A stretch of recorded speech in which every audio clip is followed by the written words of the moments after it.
Hola, queridos oyentes, el día de hoy estaremos desarrollando el tema Saber Leer, del autor Parodi Giovanni.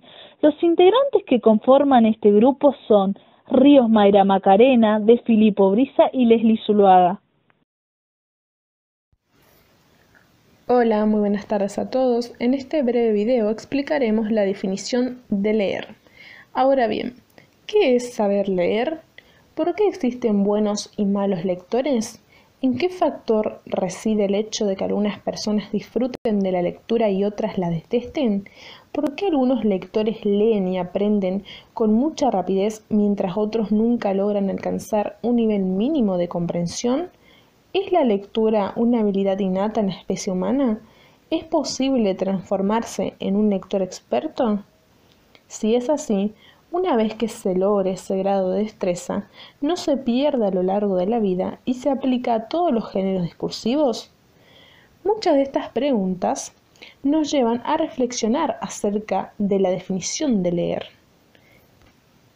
La lectura, en el mundo actual, despierta una increíble cantidad de interrogantes y se presenta como un problema del cual existe preocupación a varios niveles y jerarquías sociales, culturales e ideológicas.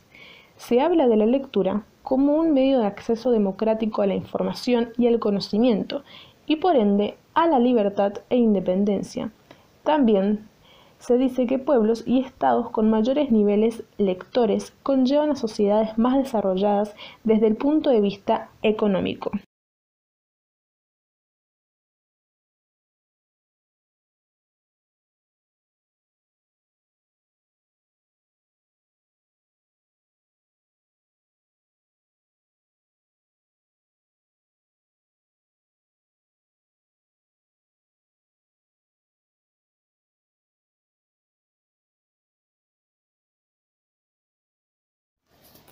Por consiguiente, hablaremos de algunos alcances del concepto de leer. Se podrá analizar todos los usos que ellos mismos hacen de esta palabra tan común, leer. Se leen libros, cartas, diarios, pero también las notas musicales de una partitura, mapas para guiarnos en los viajes, discursos que hemos escrito para leerlos en públicos, estados de ánimo de las personas a través de sus posturas corporales y gestos. Incluso existen quienes leen las cartas del tarot, las hojas del té y hasta las líneas de la palma de las manos.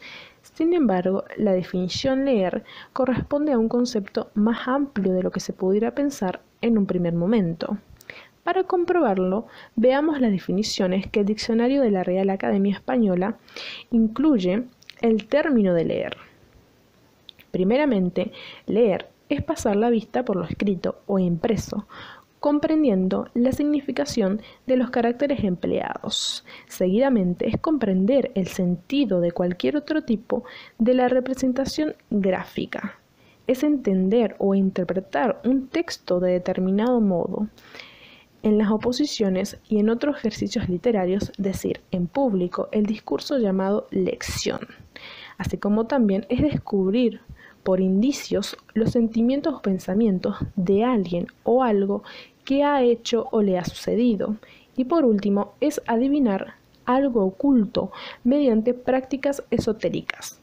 La habilidad para leer de forma adecuada los estados de ánimos de otras personas suele denominarse inteligencia social, ya que constituye un factor importante en todas las culturas para interactuar positiva y colaborativamente en sociedad.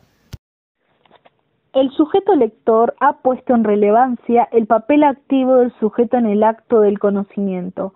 El mismo se desarrolla y adquiere por aproximaciones sucesivas, en función a las características particulares del objeto a conocer. El sujeto lector posee un determinado conocimiento sobre su sistema de su lengua, de la competencia lingüística y sobre las formas de uso de las diversas funciones que están en el contexto social de la competencia comunicativa. Seguramente se estarán preguntando qué es una competencia lingüística y una competencia comunicativa. Y como yo estoy aquí para poder responder esas dudas puntuales, le digo que una competencia comunicativa es el conocimiento que poseen los hablantes sobre las diversas posibilidades del uso de su lengua, y una competencia lingüística es el conocimiento que todo hablante tiene de su lengua. El lector, sus características y procesos mentales.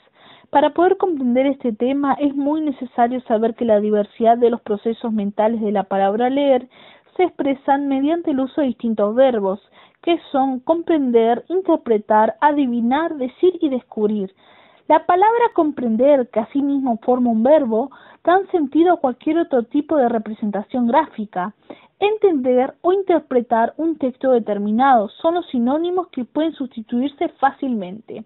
También está el verbo interpretar, que es usado apuntando a un proceso más complejo y un tanto personal. Puede ser interpretada por diferentes personas de distintas maneras, según sus perspectivas e intereses. Descubrir es el proceso más objetivo, ya que gracias a ello se percibe algo que existe con anterioridad. Los ejemplos claves para poder entender este tema son descubrir un tesoro, una nueva especie o si bien un nuevo continente. Lo descubierto existía como realidad, donde el sujeto no sabía de su existencia. El verbo decir corresponde a la producción de sonidos correspondiente de la lengua oral. Significa leer en voz alta. Como último, pero no menos importante, se encuentra el verbo adivinar, que es de carácter fuertemente imaginativo, apagando en la realidad externa. Se basa de ideas que no tienen apego a ningún tipo de realidades. Por lo tanto, no hay evidencia de los resultados que presentan la imaginación. El alfabeto braille ha sido y seguirá siendo un elemento fundamental para el desarrollo integral y profesional de las personas ciegas. Su uso es indispensable en cualquier momento o situación, ya sea en un contexto o evento. Cabe destacar que ayuda a facilitar sus actividades cotidianas, laborales y sobre todo académicas.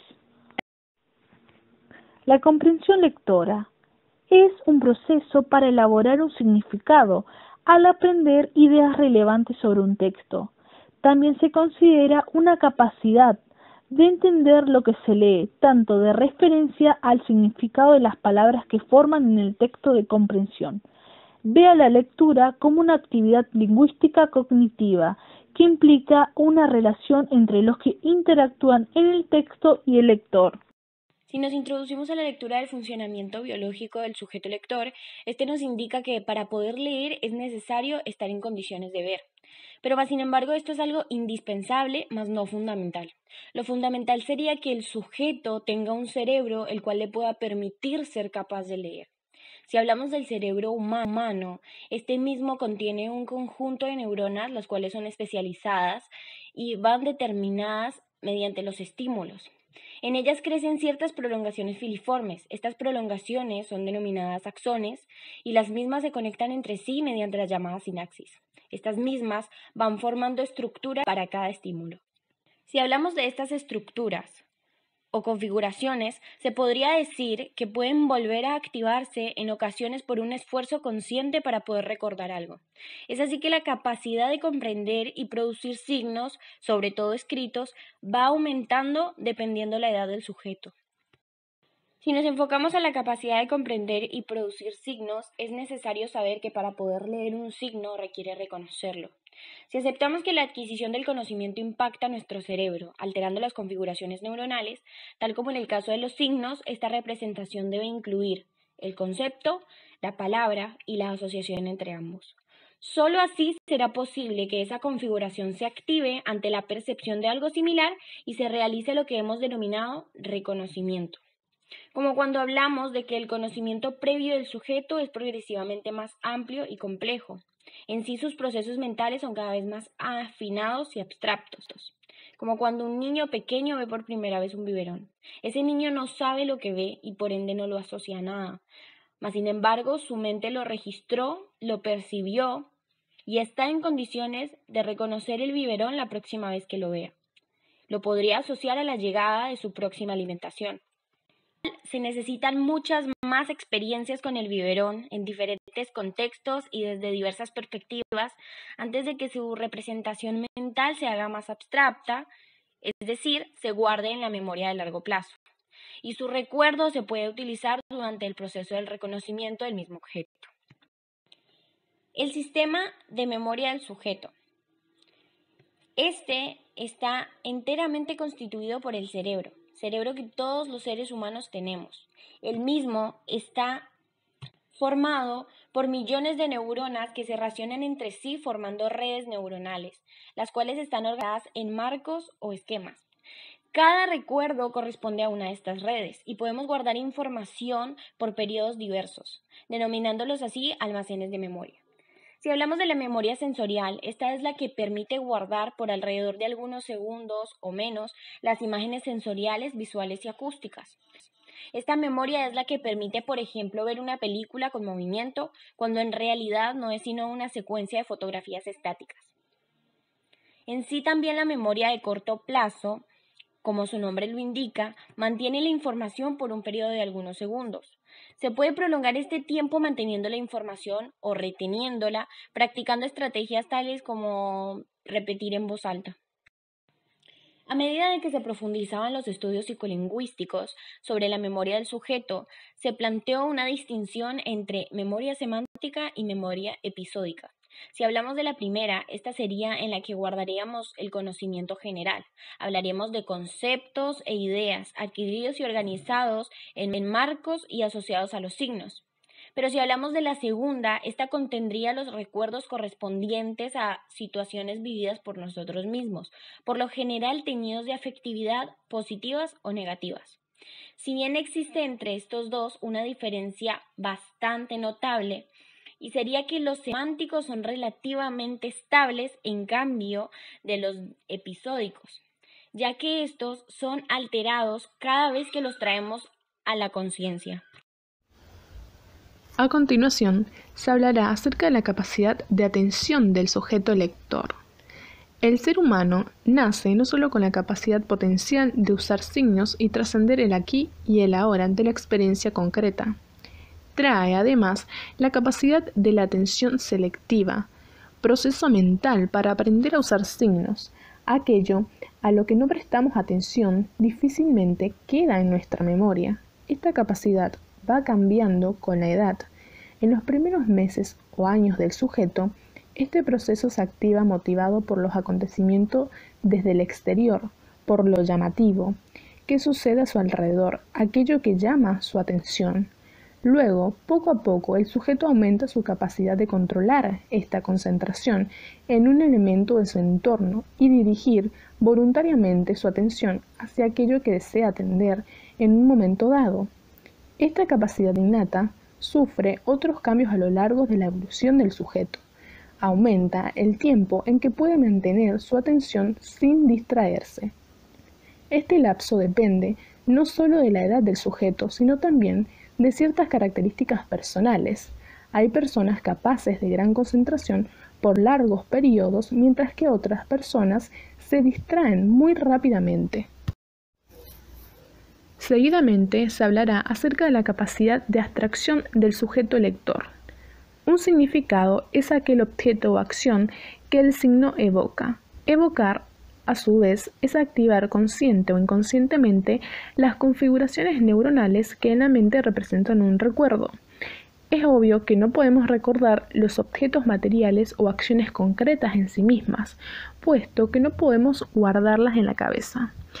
Como ya señalamos al hablar de la memoria, lo que almacenamos en la mente no son estas cosas de situaciones materiales, sino sus imágenes que serán auditivas si la cosa o situación ha sido oída, visuales si ha sido vista, táctiles si ha sido conocida a través del tacto, olfativas si la hemos olido, etc.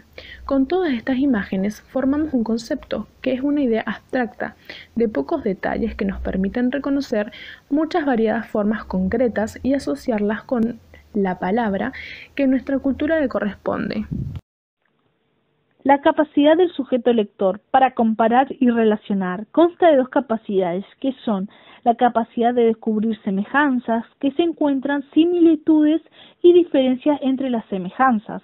Otra de las capacidades es establecer relaciones para el sentido en el mundo en que vivimos. Se manifiestan en los niños, que relacionan a su experiencia, lo asocian con lo almacenado en su memoria, con hechos actuales. Dado por finalizado el presente trabajo, les dejo una frase del autor Jorge Luis Borges, donde afirma que la lectura no debe ser obligatoria, ya que el placer no es obligatorio, sino que es algo buscado, que con ello no deja claro la importancia de lo que es leer, ya que al no leer nos obliga a creer en los que nos dicen. Entonces es muy importante para nuestra vida diaria. Gracias por escucharnos.